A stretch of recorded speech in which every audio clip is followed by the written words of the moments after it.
Nandiyan pa rin yung ingay nitong pasabog ni ano ni Jimmy Gabon. O yung pasabog ni Jimmy Gabon, nandiyan pa rin. Hindi pa rin nakakalimutan ng mga Pilipino. Oo, sino ba naman matutuwa kasi na ang dating vice mayor na ngayon ay congressman na ay involved sa illegal drug trade. Grabe naman yun. 'Di ba? Hindi lang doon natapos. Oo, kasama pa doon yung asawa ng current vice president. Walang makakalimot sa ganun, guys. Kaya ngayon, mga kotsero, eto nga, nagtitingin-tingin ako ng mga pages kanina.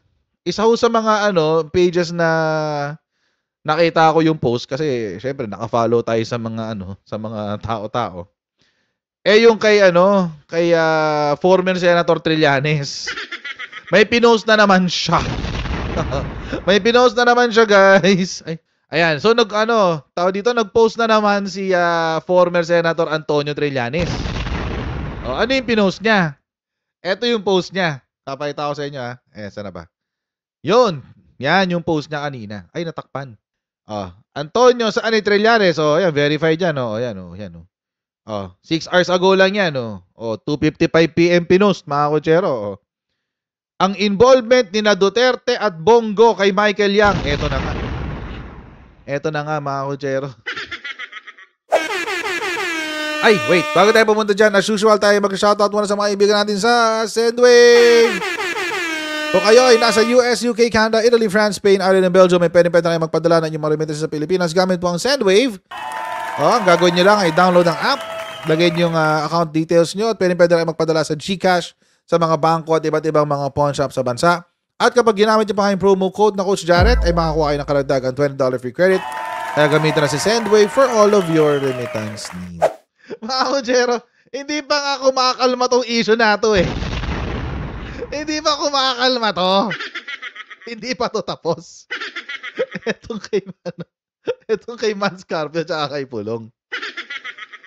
Again, mga kotsero, alam niyo naman na may mga na hindi tayo completely supportive of those admin critics. Lalo nung panahon ni Digong, no?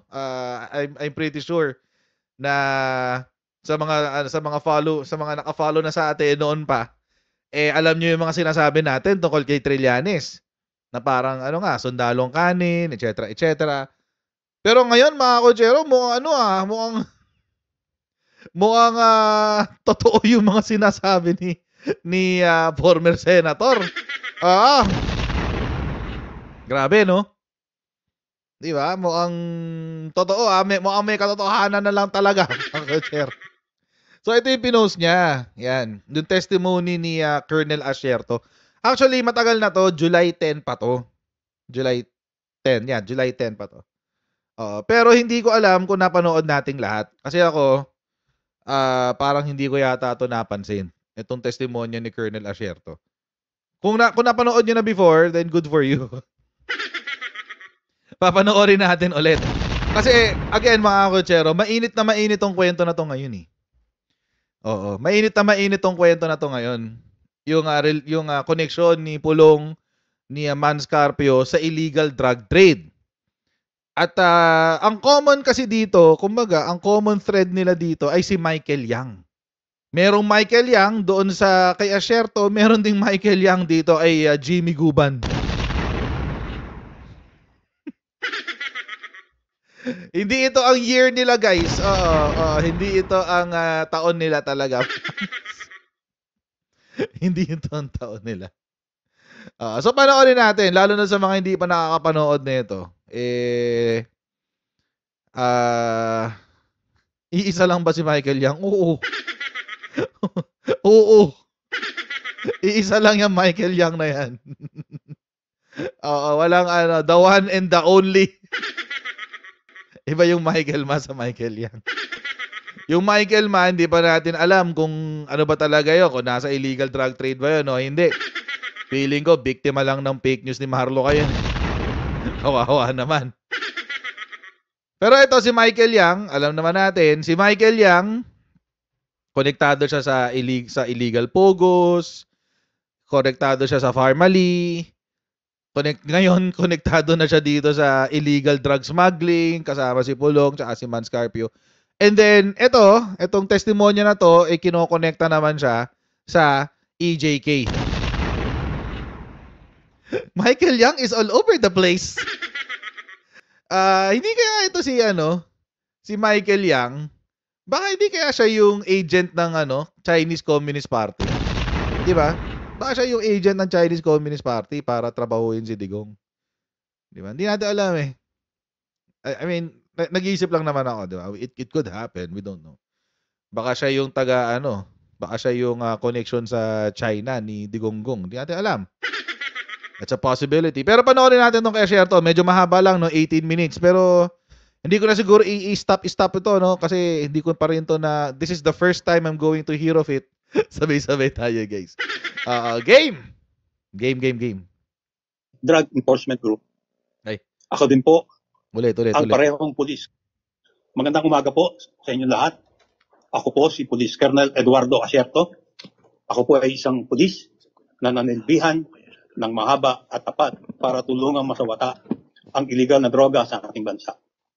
Matagal po akong naging anti-narcotics operative at natalaga po ako bilang Deputy Director ng PNP Anti-Illegal Drug Group at PNP Drug Enforcement Group. Okay. Ako din po ang parehong Police Colonel Eduardo Acierto na matagal nang ipinapahanap at ipinapapatay ng dating Pangulong Duterte sa militar at sa kapwa ko police.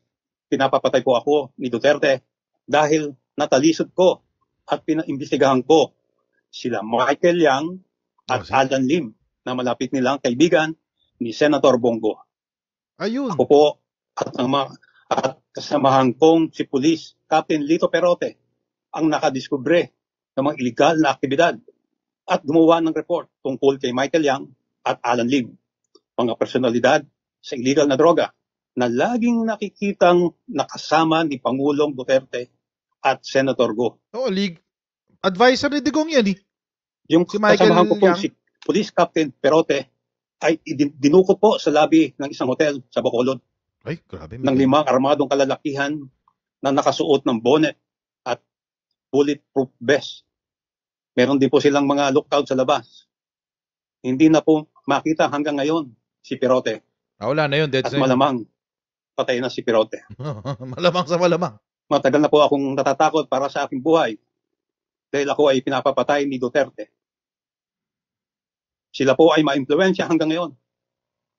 Pero this has got to stop. Tapos na ang maliligayang araw ni Duterte, Bongo at Bato de la Rosa. Isama na rin natin si Aaron Aquino, si Oscar Albayalde at Wilfrid Villanueva. Dapat na silang usigin ng batas. Dapat malaman ng tao ang kanilang kasamaan. Panahon na ng paniningil. Bibigyan linaw ko ang mga intelligence report ko. Ang dahilan kung bakit ako ginigipit ni Duterte. At bibigyan linaw ko din yung grade namin sa Davao noong gabi ng December 31, 2004. Hindi ko alam noon. Papala tayo pinaglolo ko ni Duterte. Ang utos pa nga ni Duterte ay sunugin ang Shabu Laboratory pero hindi ako pumayag. Para wala ebidensya. Ako magpatuloy, gusto ko lang po ding ilahad sa inyo na yung mga kasama ko sa trabaho na humarap sa Senate Blue Ribbon hearing. Si Captain Perote, si Master Sergeant Jerry Liwanag, kasama na din si Director Pajardo, lahat ay patay na. Silang lahat ay pawang mga inosente at walang kasalanan. Matitino po silang mga pulis at tapat sa kanilang tungkulin. Si Master Sergeant Jerry Liwanag ay pinagbabaril at napatay sa Bulacan. Si Director Pajardo namatay na mag-isa sa ibang bansa. Si Captain Perote hanggang ngayon nawawala at patay na. Malamang patay na yun. Ito po yung aking timeline. May timeline pa siya. Sisimulan ko po ito dun sa December 31, 2004 kung saan ni-raid namin yung Shabu Laboratory sa Davao, sa Domoy. Nung panahon na yon, Ang identified lang namin ay si Alan C. Kasi siya yung lagi nagpupunta sa laboratory. Si Johnson Chua, na identified na owner at financier, ay hindi namin nakikita na pumapasok sa laboratory. Pero yung bahay niya, alam namin kung saan, sa Davao City. Pero during that time, hindi namin siya kilala. Si Michael Yang naman ay hindi namin nakita during the surveillance sa Davao noong December 24. Nagsimula po kami mag-surveillance sa Domoy is ng late October. At nag-full-time kami ng full-time surveillance noong November hanggang December, hanggang sa dismantle namin siya. Si Michael Yang, talagang hindi siya nakita ron. Hindi namin siya nakita. Kasi ang participation ni Michael Yang during that time is siya ang sumalubong ng 2 container ng mga equipment at chemicals na galing ng Pulyok Port sa Cotabato City. Siyang tumanggap, siya nag-ayos, at siya nag-atid sa iba-ibang lugar. Hinatid niya sa Cagayan de Oro at doon sa Domoy.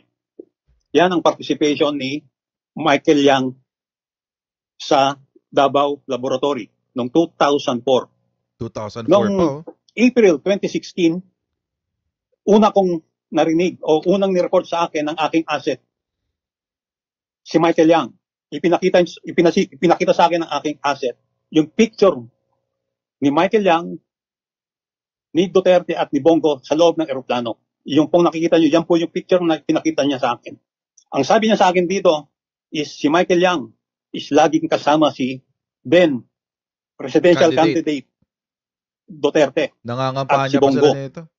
Nung tinanong ko kung sino si Michael Yang, ang sabi niya, si Michael Yang ay kasama sa Davao Laboratory. Nung makuha ko yan, April 2016, hindi ko masyadong inintindi kasi eleksyon. Pinabayaan ko lang yung information na yon.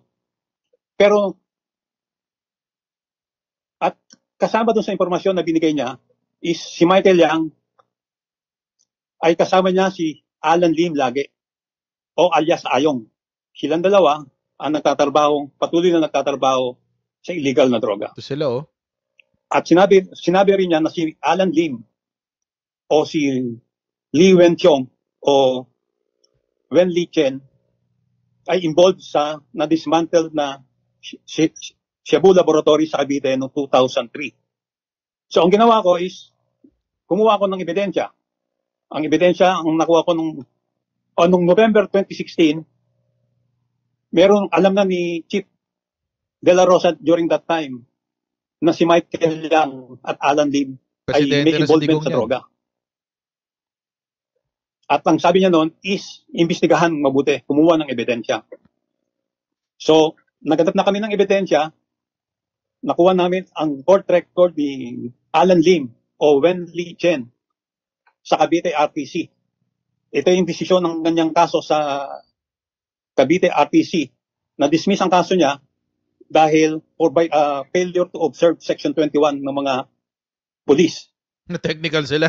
At ang presiding judge during that time ay yung NBI director ngayon na si Judge Jaime Santiago. At during sa validation na ginawa ko, inutusan ko si Captain Perote na maghanap ng tao na pwede pang mag-validate doon sa impormasyon na binigay sa amin ng asset.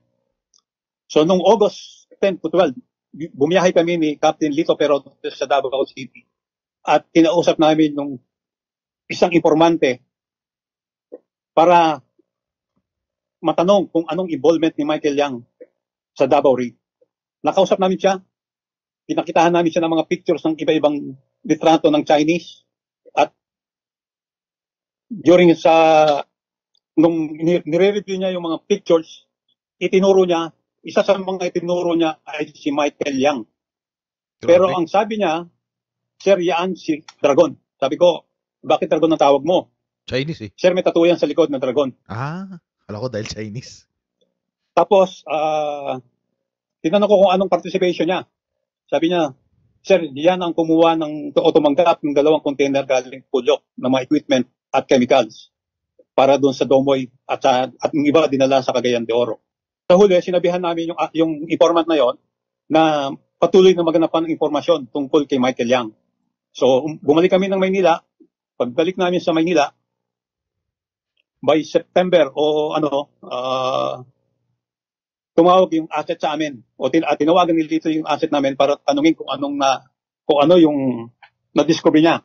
Ang sabi niya, Sir, si Michael Yang pala malapit kay Presidente Duterte Bongo. Presidential Legal Advisor naman yata itong pinagagawa Economic niya. Advisor pala.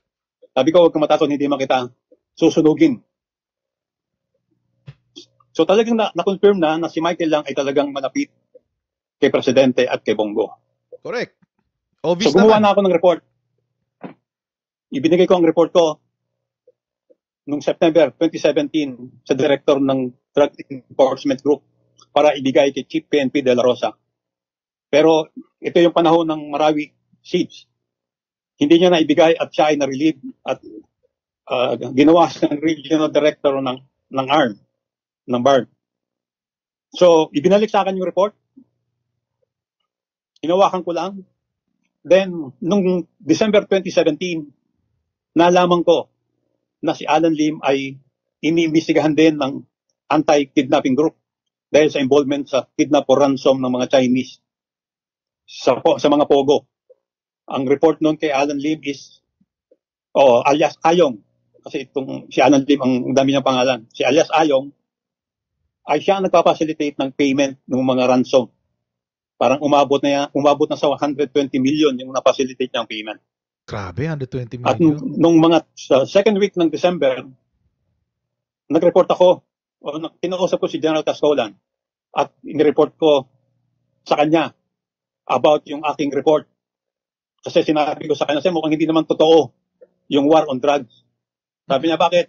Kasi mayroong drug personality na malapit kay Presidente. Yun, patay! Sinabi ko sa kanya na meron akong report at kinuha yung report ko. Ibinigay ko sa kanya the following day. Then, nung bago mag-Christmas, nalaman ni General Bato de la Rosa na meron akong report about Alan Lim. Ipinakuha niya yung report kay General Cascolan.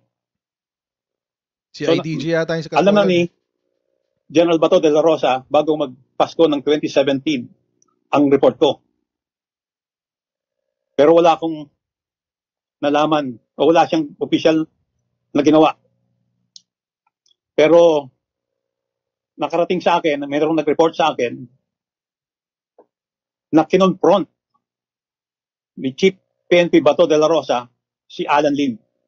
At umamin si Alan Lim sa kanya na siya yung nasa report ko. Siya yung involved sa Cavite Laboratory noong 2003. Ooh, okay. Nung makatapos niyang kausapin si Alan Lim, ay hinabol siya ni Michael Yang para kausapin tungkol kay Alan Lim na mayroong bit-bit na bag na punong-puno ng pera. Bago mag-New Year, nagbigay din ako ng report, the same intelligence report kay Director Pajardo para ibigay kay Director General Aaron Aquino. Nung January, first week of January, ipinatawag ako ni DG Aquino para i-discuss ko sa kanya ang report. Kung paano ko na-develop yung intelligence report, ano yung mga ebidensya, yung warrant, pati yung court record ni Alan Lim. At ikinuwento ko sa kanya yung ginawa ni Bato de la Rosa sa aking report. At ang sabi niya is, maniwala kang hindi niya tinanggap yun. Then, nung February 2018, command conference sa Cebu. Okay. Gabi, nung tinawagan ako, ni DG Aquino, para informahan ako na naibigay niya na ang report ko kay Sap Bongo. At ang sabi niya, is mag-prepare ako at kakausapin ako ni Bongo. Pero hindi ako kinausap ni Bongo. Walang nangyaring meeting. Nung walang nangyayari, dun sa intelligence report, kinausap ko nung February si Senior Superintendent Vic Danao. At alam kong malapit siya kay Presidente na baka pwede siyang magpakita kay Presidente. Kasi ang feeling ko hindi nakakarating kay Presidente yung report ko. Binigay ko sa kanya yung report. Sinabi ko sa kanya yung tattoo, yung dragon tattoo ni Michael Yang. At ang sabi niya is, oo sir, meron ng tattoo yan sa likod. Inamin niya na may tattoo si Michael Yang sa likod. Kaya Pero wala walang rin nangyari. action. Walang Okay. feedback sa akin si Vic Danao. May 2018. Lumipas ang panahon, mabot ng naupo si General Albayalde. Noong May 2018, nakipag-meeting ako kay General Albayalde. Ibinigay ko ang report ko. Ang sabi pa niya, ako, meron ba akong picture dyan? Sabi ko, wala sir. Si Sabato lang ang meron. Pero wala rin nangyari, walang action. Ako narinig. September 26, I was invited sa Senate Blue Ribbon hearing tungkol sa magnetic lifter. October 9, 2018. Ito yung Wait. Sabi ko hindi ako magpo-post pero mukhang kailangan ako mag-post dito. Etong September 2018 na to, yan, ito na yung connected kay Pulong ngayon. Oo, ito na yung, yan, ito yung sa magnetic lifter nakuha na 6.4 billion. Ito na yun.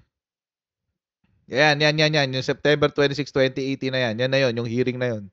Yung nagtanong si Trillanes kay Pulong kung meron kang tato sa likod tapos ayaw pakita ni Pulong. yun yung connection dyan, guys. Patuloy natin.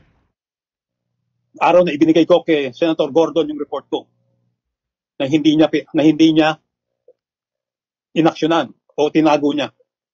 Mas ginamit niya yung white paper na galing sa Malacanang na merong link diagram ang aking team. Noong March 2019, ito na yung lumabas na yung 10 million bounty para sa ulo ko. Yan po yung timeline ng aking report. Ngayon po, ibibigay ko naman sa inyo yung anong ginawa nila sa aking report. Una, si Presidente Duterte. Si Presidente Duterte ang unang naglabas ng pangalan ni Michael Yang noong October 4, 2018 sa isang dinner sa mga opisyalis ng PMAAA. At ang sabi pa niya rito, si Michael Yang daw ay isa lang drug addict. Okay. At tinakot pa niya ako dito eh. Sabi niya, binabantayan daw ako ng China. Wait, ulit Bakit kaya niya alam? Tinayagan kaya niya. Ano yung sinabi doon? Ang unang naglabas ng pangalan ni Michael Yang noong October 4, 2018 sa isang dinner sa mga opisyalis ng PMAAA. At ang sabi pa niya rito, si Michael Yang daw ay isa lang drug addict. Si Michael Yang, drug addict? At tinakot pa niya ako dito eh.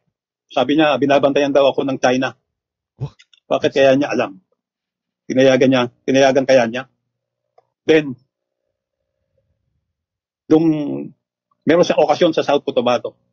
Dito talagang dinaretso niya lang ang militar. Bakit daw buhay pa ako? At kung ano pang sinabi na ni Duterte sa akin dito, nagbigay daw ako ng 1,000 AK-47 sa NPA. Alam ni Duterte ang report ko as early as January o December 2017 pero wala siyang response. Hindi niya inaksyonan. At nung mabalitaan nilang lalabas ang report sa Senate hearing, siniraan nila ako. So ang aking analysis dito is President Rodrigo Roa Duterte, si Bongo, Bato de la Rosa, Oscar Albayalde, Aquino, Wilkins Villanueva, Pinota, Pati Pidea? binibigyan nila ng proteksyon si Michael Yang at si Johnson Chua at Alan C. 2004 pa lang, protected na pala itong sila Michael Yang at si Johnson Chua. Hindi malayo nakilala rin ni Presidente Duterte at Bongo itong si Johnson Chua at si Alan C. At ngayong 2016 at hanggang ngayon, ang partner ngayon ni Michael Yang ay si Alan Lim o si Lee Wenxiong. Oh my God. Na involved doon sa drugba sa Cavite. Inimbestigahan ng AKG. At ngayon, lumalabas na involved sa droga, sa Pogo at Parmali. Ito yung mga taong pinotektahan nila. Cover up? Therefore, Rodrigo Roa Duterte, Bongo, Bato, De La Rosa are protecting and are integral to the security of the illegal drug network operating in the country. They allow the entry of large volume of illegal drugs through our ports and supported the syndicates by defending them, targeting those that goes against them, and play them to true justice.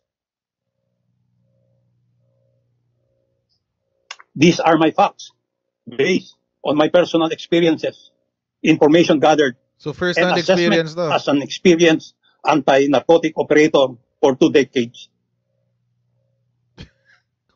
To the long gray line. Alam kong gusto nyong i-challenge ako. Ang sagot ko sa inyo, all right, sir. Maraming salamat po, Mr. Chairman. Medyo shock pa ako. Medyo sorry guys ha. Medyo speechless. Speechless pa ako guys, sorry. In fairness kay Kuya,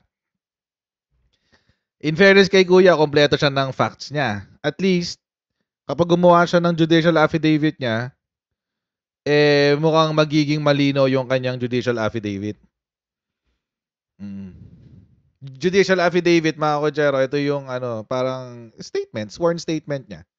Kung halimbawa, kakasuhan si PRRD at gagawin siyang witness at siya ay isasalang sa korte, yung kanyang sworn statement ay magiging judicial affidavit. Yun. So, nasa na kaya si Asierto ngayon? Alam nyo mga kochero, parang it makes sense na cover up nga ang war on drugs. No? Parang it makes sense. Kung totoo by the way, we're of course, this is only the statement of one person. Ayaw nating maging chismoso at papaniwalaan na lang natin kung anong impormasyon, unang-unang impormasyon na narinig natin dahil lang, di ba, hindi tayo supportive of Duterte. Siyempre, we have to be smart. Oo. We have to be smart about it. Siyempre, hintayin pa natin yan. Hintayin pa natin yung pagkakataon na ito magiging mapag-aaralan ng korte o malilitis, etc., etc. Antayin pa natin yan. Right now, of course, this is the testimony of one person. It's not yet, hindi pa siya dumaan sa scrutiny ng isang korte. But nonetheless, hintayin natin. I mean, I'll be, alam nyo, kapag napatunayan to sa korte at sa, Duterte will come down in history as the greatest budol president in the history of the Philippines. Imagine, nagkaroon tayong presidente na protector ng drug lord. Si Apo Lakay, ang ginagawa niya sa drug lord, binibitay niya. Si Apo Lakay. Binibitay niya ang mga drug lord. Si Digong, ay hindi, kinakanlong. And alam niyo mga kochero, kung totoo to kung totoo tong sinabi niya na to, yung the grand conspiracy of the war on drugs, the grand conspiracy rather of the drug smuggling during the time of Rodrigo Roa Duterte. Pag sinabi mong the war on drugs is a cover-up, ano yan? That will make sense. Kasi, sino ang sinisi niya na involved sa droga? Di ba si Laila de Lima? Ginamit niya yung drug trade sa loob ng Bilibid, which has been existing for the longest time. Matagal na yon mga kochero. Matagal na yon bago pa naging si De Lima ang Secretary of Justice nung panahon na yon. Meron ng illegal drug trade sa loob ng Bilibid. Matagal na yan. Ilang presidente na ang dumaan, nandiyan pa rin yung illegal drug trade sa loob ng Bilibid. During that time, sinisi yung illegal drug trade sa mga dilawan, di ba? Sinisi sa gaano ka-incompetent daw yung ating yung mga dilawan. Tapos gaano kalala si Mar Rojas dahil isa raw siya sa mga protectors ng drugs, etc., etc. And alam niyo kung anong and Duterte was really smart. He's really smart on how he manipulated the information. Paano ang ginawa niya?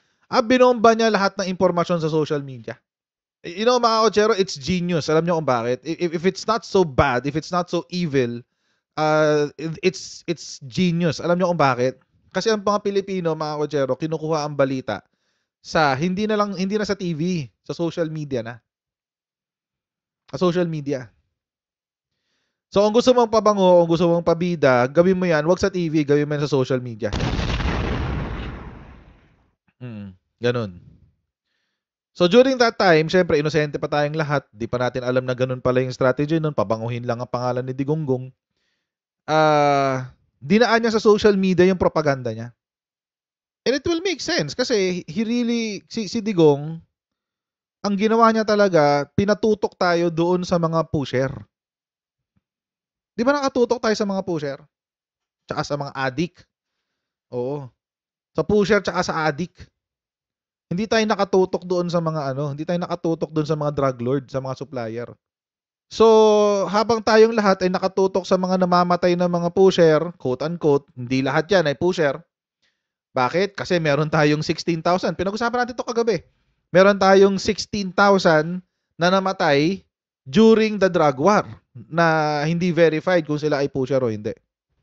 Nakatutok tayo dun sa mga namamatay sa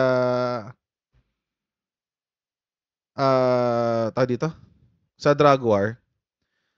Nakatutok din tayo doon sa mga salita ni Digong na kill them all, tapos tayo we don't know any better, parang dige go, kill them all, ganyan.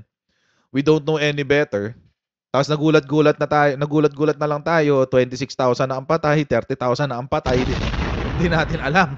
Nagulat na lang tayo. But all along, mga kotsero, meron pala silang sariling sistema. Alam niyo yung classic style ng mga scammer? Yung mga pyramiding, tapos yung mga ganong klaseng mga mga scammer. Patitikimin ka muna ng resulta, di ba? Mag-i-invest ka kunyari. Tapos sa first two payouts mo makakakuha ka ng malaki. Oo, makakuha ka malaki. Yung mga Ponzi scheme. Makakakuha ka ng mga ng mga tubo, quote unquote, tubo sa investment mo. Tapos magugulat ka na lang, pangatlong payout walang makukuha, delayed daw yung accounting.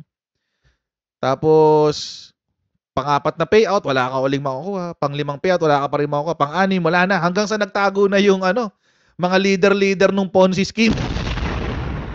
Wala na. Ganon din yung war on drugs, guys. Ganon din siya. Ganon din yung war on drugs. Sa umpisa parang ang daming sumuko, ang daming nagparehab, ang daming parang effective Parang effective yung war on drugs Oo, ang daming sumuko, ang daming nagparehab, etc., etc. Tapos magugulat tayo sa balita, patay isang drug pusher, patay sa ganito, patay sa ganyan, patay sa ganito, etc., etc. So inisip natin, uy, effective yung war on drugs, effective. Tapos habang tumatagal, hindi nawawala yung drugs. Bakit? Kasi meron pa pala, yung mga drug lords pala ay protektado. Ang patay lang yung mga pusher. Anak ka ng tipaklong. Ang patay yung kalabang negosyo. Diyos ko. My goodness. So ganun siya, ganun pala siya. Para siyang scam. Legit scam. Yung war on drugs was a scam. Tapos ngayon, kaya pala ngayon, it makes sense mga kotsero. Kaya ngayon, isinisisi nila kay PBBM na drug addict siya. Bakit? Kasi nabibisto na sila pala yung protector ng drugs. So kailangan ipasa nila yung sisi sa ibang tao. Kailangan nilang i-divert ang atensyon ng tao, hindi sa kanila, kundi doon sa ibang tao. Kung sinasabi nila, adik ang presidente. Bakit? Lumulutang na. Sila pala yung protector ng drug trade eh. Di ba? Lumulutang na. Sila pala yung protector ng drug trade. O, di ba? Konektado. Konektado to eh. Kaya hanggang ngayon, kung ngayon, mga kotsero, kung hanggang ngayon, supporter ka pa rin ni Digonggong, sinuko mo na ang tatlong bagay sa iyong sarili. Logic, common sense, at moral or morality. Sinuko mo na yun. Mahirap kasi kapag iba-iba yung kwento, di ba? Halimbawa, yung kwento ni ganito, iba. Kwento ni Jimmy Guban, iba. Kwento ni Asierto, iba. Kwento ni, sino pa ba isa? Yung nagtatago na rin sa Hawaii. Las Cañas, kwento ni Las Cañas, iba, etc. etc. Buti sana kung iba-iba yung kwento, kaso hindi. Iisa silang lahat. Alam ka naman lahat yan, nagbasa ng script.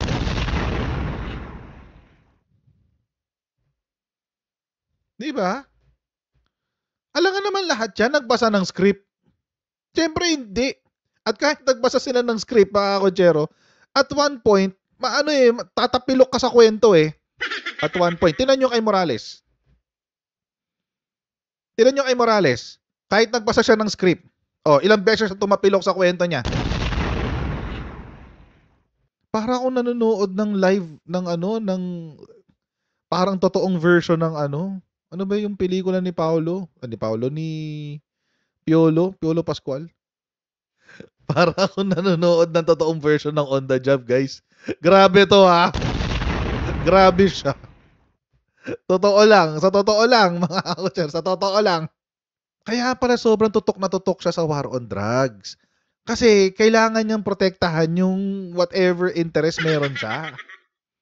Alam nyo, ginamit talaga niya yung galit ng tao sa mga dilawan to its maximum. Sagad eh.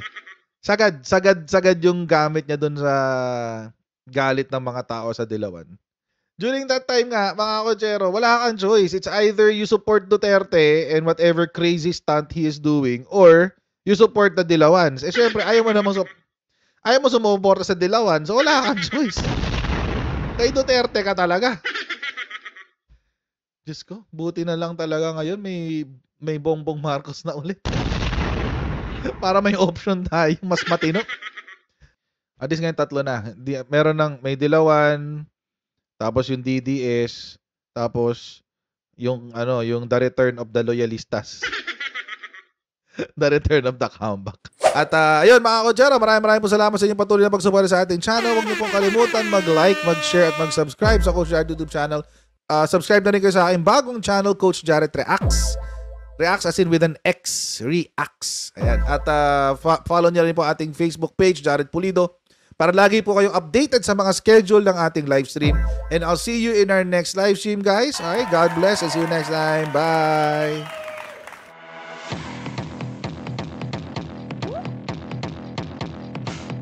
Pag ganun, huwag natin gawing tanga mga Pilipino. Mas maganda kasi nasa lugar ka ng tama kaysa yung pinipilit mo yung pagkakamali.